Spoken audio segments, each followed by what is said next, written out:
একটি দেশ যুদ্ধের মধ্যে রয়েছে, চারদিক থেকে হামলা হচ্ছে, কিন্তু সেই দেশের কাছে আধুনিক অস্ত্র নেই। তারা বিদেশ থেকে অস্ত্র ক্রয় করতে পারছে না। তখন তারা কি করবে? হাল ছেড়ে দেবে, নাকি নিজেদের নতুন পথ নিজেই বের করবে? তা কোথায়? 1999 সালে ইসলামী বিপ্লবের পর ইরান সঙ্গে অনেক পশ্চিমা দেশের সম্পর্ক খারাপ হতে থাকে। এরপর কিছুদিন পর 1980 সালে ইরান ইরাক যুদ্ধ শুরু হয়।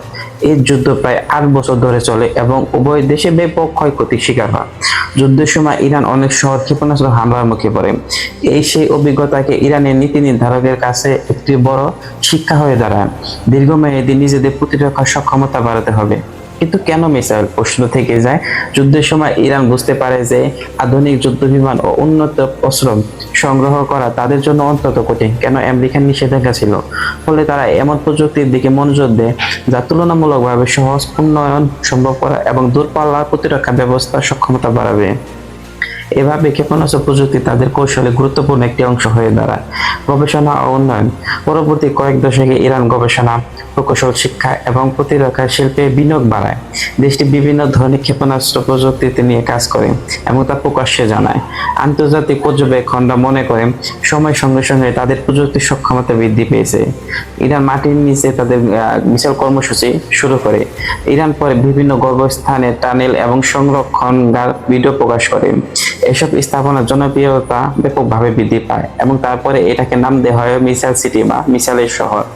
ধারণাটি হলো গুরুত্বপূর্ণ সামরিক সরঞ্জামকে এমন স্থানে রাখা যেখানে সেখানে তুলনামূলকভাবে সুরক্ষা থাকবে। এটা আমেরিকা এবং ইসরায়েলি আক্রমণ থেকে রক্ষা পাবে। আন্তর্জাতিক প্রক্রিয়া। ইরানের মিসাইল কর্মসূচি আন্তর্জাতিক রাজনীতির দীর্ঘদিন ধরে আলোচনার বিষয়। কিছু দেশ এটিকে আঞ্চলিক নিরাপত্তার জন্য হুমকি মনে করে। অন্যদিকে ইরান বলে যে তাদের লক্ষ্য তাদের প্রতিরক্ষা শক্তিশালী করা। এই বিভিন্ন দৃষ্টিভঙ্গির কারণে বিভিন্ন বিশ্ব দেশ এবং রাজনৈতিকভাবে তারা বিভিন্ন আলোচনা সমালোচনা হয়ে থাকে। বর্তমানে ইরানের ক্ষেপণাস্ত্র কর্মসূচি মধ্যপ্রাচ্যে অন্তত শক্তিশালী ক্ষেপণাস্ত্র কর্মসূচি। বিশ্লেষকরা প্রায় আলোচনা করেন এই কর্মসূচিটি আঞ্চলিক কৌশলগত ভারসাম্যের উপর কিভাবে প্রভাব ফেলবে। তবে প্রকৃত সামরিক সক্ষমতা অনেক তথ্য প্রকাশ্যে জানা যায় না। আচ্ছা, ঠিক আছে, এখন আমরা মিসাইল কর্মসূচি নিয়ে কথা বলছি। এখন হলো মিসাইল কিভাবে তারা মাটির নিচে এটাকে সরঞ্জাম করে। ভাবুন, আপনি একটি মরুভূমির মাঝখানে দাঁড়িয়ে আছেন, চারপাশে শুধু বালু আর পাহাড়। দেখতে একদম সাধারণ একটি এলাকা, কিন্তু হঠাৎ পাহাড়ের গায়ে একটি বিশাল দরজা খুলে গেল আর তার ভিতর থেকে বেরিয়ে এলো শত শত হাজার হাজার মিসাইল। যে মিসাইল কয়েক মিনিটের মধ্যে শত শত কিলোমিটার দূরে লক্ষ্যবস্তুতে আঘাত হানতে পারে। শুনতে সিনেমার গল্প মনে হলো, বাস্তবে ইরানের বহু বছর ধরে তাদের কিছু মিসাইল স্থাপনা ও টানেল নেটওয়ার্কে মিসাইল সিটি নামে পরিচিত। আজকের ভিডিওতে আমরা এই বিষয়ে আরো কথা বলবো। ইরানের এই মিসাইল সিটি হলো এবং কেন এগুলো নিয়ে এত আলোচনা হয় এবং কেন বিশ্বের বড় বড় শক্তি এগুলোর দিকে নজর রাখে। ভিডিও শেষ মুহূর্তে আরো কিছু গুরুত্বপূর্ণ কথা বলবো।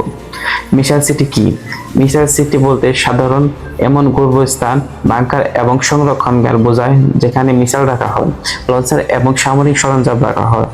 ইরান বিভিন্ন সময় ভিডিও ও ছবি প্রকাশ করেছে যে দীর্ঘ টানেলের ভিতর সারিবদ্ধভাবে তাদের মিসাইল রাখা হয়েছে। সামরিক বিশ্লেষকদের মতে তাদের মাটির নিচে স্থাপনা এতই বড় এবং সুবিধা হলো এগুলোকে খুঁজে পাওয়া এবং ধ্বংস করা তুলনামূলকভাবে আমেরিকার জন্য কঠিন। এই কারণে অনেক দেশ গুরুত্বপূর্ণ সামরিক স্থাপনা সুরক্ষিত স্থান রাখে। কেন মাটির নিচে? একটি বড় কারণ হলো নিরাপত্তা। যদি কোনো সামরিক স্থাপনা মাটির নিচে রাখা হয় তবে সেটা সুরক্ষিত বেশি থাকে এবং খোলা জায়গা থাকে, তাহলে সেটা স্যাটেলাইট বা অন্যান্য নজরদারির মাধ্যমে শনাক্ত করা যায়। কিন্তু পাহাড়ের ভিতর এবং মাটির নিচে কাঠামোর ক্ষেত্রে তা তুলনামূলকভাবে বেশ কঠিন হয়ে দাঁড়ায়। এই কারণে বিভিন্ন দেশ গুরুত্বপূর্ণ সামরিক স্থাপনা শক্তিশালী বাংকার বা মাটির নিচে নির্মাণ করে। ইরানের ক্ষেপণাস্ত্র কর্মসূচি। ইরান বহু বছর ধরে বিভিন্ন ধরনের ক্ষেপণাস্ত্র প্রযুক্তি উন্নয়ন কথা জানিয়েছে। এর মধ্যে রয়েছে স্বল্প পাল্লা, মাঝারি এবং দীর্ঘ পাল্লার বিভিন্ন ক্ষেপণাস্ত্র। ইরান দাবি করে এসব কর্মসূচি উদ্দেশ্য দেশের প্রতিরক্ষার সক্ষমতা বৃদ্ধি করা। অন্যদিকে বিভিন্ন দেশ ও আন্তর্জাতিক বিশ্লেষকরা এই নিয়ে উদ্বেগ প্রকাশ করে থাকে। ফলে বিষয়টি আন্তর্জাতিক রাজনীতিতে গুরুত্বপূর্ণ আলোচনার একটি অংশ হয়ে দাঁড়ায়। স্যাটেলাইট থেকে কি দেখা যায়? ইরানের এই মিসাইল কর্মসূচি। বর্তমান যুগে স্যাটেলাইট প্রযুক্তি অত্যন্ত উন্নত হয়েছে। মহাকাশ থেকে অনেক স্থাপনার ছবি তোলা হয়, তবে মাটির নিচে স্থাপনা অবস্থা বাইরে থেকে জানা সবসময় সহজ নয়। এই কারণে এসব স্থাপনা নিয়ে অনেক সময় বিভিন্ন ধরনের অনুমান ও বিশ্লেষণ দেখা যায়। কোনো দেশ প্রাকৃতিক বা তাদের প্রকৃত সামরিক সক্ষমতার তথ্য সহজে প্রকাশ করে না সবটুকু। মধ্যপ্রাচ্যের শক্তির ভারসাম্য। মধ্যপ্রাচ্য পৃথিবীর অন্যতম গুরুত্বপূর্ণ অঞ্চল। এখানে জ্বালানি সম্পদ, আন্তর্জাতিক বাণিজ্য পথ এবং কৌশলগত অবস্থানের কারণে বিভিন্ন দেশের স্বার্থ জড়িত। ফলে যখন কোনো দেশের সামরিক সক্ষমতা বৃদ্ধি পায় তখন তা আঞ্চলিক শক্তির ভারসাম্যের উপর প্রভাব ফেলে। এই কারণে ইরানের মিসাইল কর্মসূচি নিয়ে আন্তর্জাতিক পর্যায়ে এত আলোচনা হয়। ভবিষ্যতে কি হতে পারে? বিশ্বজুড়ে সামরিক প্রযুক্তি দ্রুত পরিবর্তন হচ্ছে। ড্রোন, সাইবার প্রযুক্তি, কৃত্রিম বুদ্ধিমত্তা এবং উন্নত নজরদারি ব্যবস্থার কারণে যুদ্ধের ধরন বদলে যাচ্ছে। ভবিষ্যতে মাটির নিচে স্থাপনা, উন্নত প্রতিরক্ষা ব্যবস্থা এবং নতুন প্রযুক্তির ভূমিকা। আমরা ইসরায়েলের শক্তি সম্পর্কে একটু আইডিয়া নিব। আচ্ছা, ঠিক আছে, ধরা যাক মাত্র কয়েক কোটি মানুষের দেশ ইসরায়েল, চারপাশে বিভিন্ন নিরাপত্তা চ্যালেঞ্জ, তবে বিশ্বের অন্যতম শক্তিশালী সামরিক বাহিনীর তালিকায় তাদের নাম বারবার উঠে আসে। এই দেশটি হলো ইসরায়েল। কিন্তু প্রশ্ন হলো কিভাবে একটি ছোট দেশ এত শক্তিশালী সামরিক সক্ষমতা গড়ে তুলল?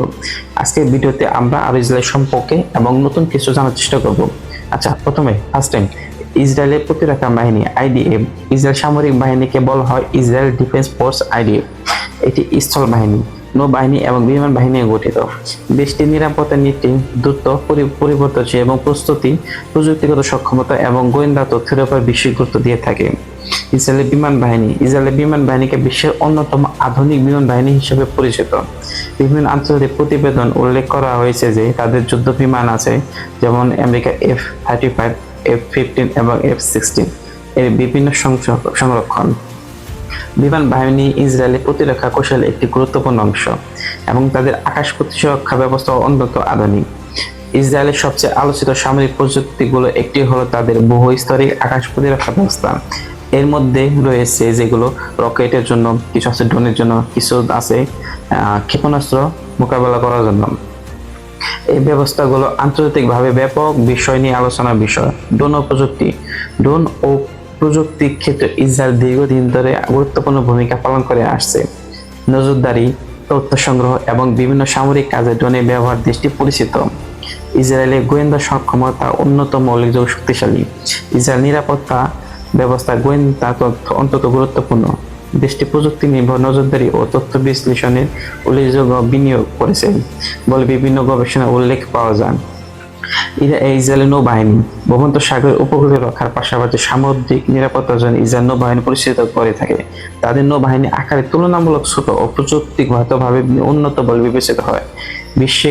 বিশ্বে আন্তর্জাতিক সামরিক বিশ্লেষণ অনুযায়ী ইসরায়েলকে মধ্যপ্রাচ্য অন্তত প্রযুক্তি নির্ভর সামরিক শক্তি হিসেবে দেখা হয়। তবে সামরিক সক্ষমতা নিয়ে সঠিক মূল্যায়নের সময়ের সঙ্গে পরিবর্তিত হতে পারে এবং বিভিন্ন সূত্রে বিভিন্ন তথ্য পাওয়া যায়। আচ্ছা, হঠাৎ রাত 2টা, হঠাৎ ইসরায়েলে বিভিন্ন শহরে সাইরেন বেজে ওঠে। মানুষ ঘুম থেকে জেগে ওঠে, দৌড়ে পালাতে থাকে। আকাশে দেখা গেল আলোর ঝলকানি। টেলিভিশন চ্যানেলগুলোতে একের পর এক ব্রেকিং নিউজ। ইরান ক্ষেপণাস্ত্র হামলা শুরু করেছে।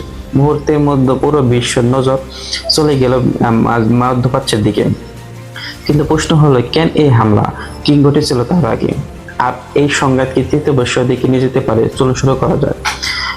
বহু বছরের শত্রুতা। ইরান ও ইসরায়েলের মধ্যে উত্তেজনা নতুন নয়। দুই দেশের রাজনৈতিক অবস্থা, আঞ্চলিক প্রভাব এবং নিরাপত্তা ইস্যু নিয়ে দীর্ঘদিন ধরে বিরোধিতা রয়েছে। বহু বছর ধরে উভয় পক্ষ একে অপরের উপর নিরাপত্তার জন্য হুমকি হিসাবে দেখছে। ফলে মধ্যপ্রাচ্যে যখন কোনো বড় ঘটনা ঘটে তখন এই দুই দেশের নাম চলে আসে। উত্তেজনা বাড়তে শুরু করে। সামরিক সময় একাধিক ঘটনার পর উত্তেজনা আরো বৃদ্ধি পায়। আন্তর্জাতিক গণমাধ্যম প্রকাশিত তথ্য অনুযায়ী উভয় পক্ষ একে অপরের বিরুদ্ধে বিভিন্ন অভিযোগ তোলে।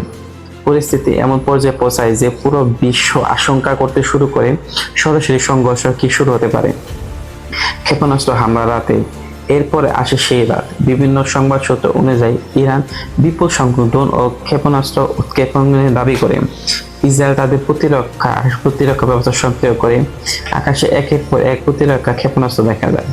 বিশ্বে মানুষ লাইভ সম্প্রচারে ঘটনাগুলো দেখতে থাকে। সেই রাতে শুধু ক্ষেপণাস্ত্র নয়, ড্রোন, আকাশ প্রতিরক্ষা ব্যবস্থা এবং সামরিক প্রযুক্তি একটি বড় প্রদর্শনী দেখা যায়। বিভিন্ন দেশ সামরিক বিশ্লেষকরা এই ঘটনাকে আধুনিক যুদ্ধ প্রযুক্তির একটি গুরুত্বপূর্ণ উদাহরণ হিসেবে ধরে। মধ্যপ্রাচ্য যুক্তরাষ্ট্রের দীর্ঘমেয়াদী উপস্থিতি রয়েছে, তাই সংঘর্ষের সময় অনেক দেশ নজর রাখে এবং যুক্তরাষ্ট্র নজর রাখে যে কি পদক্ষেপ নেবে তারা।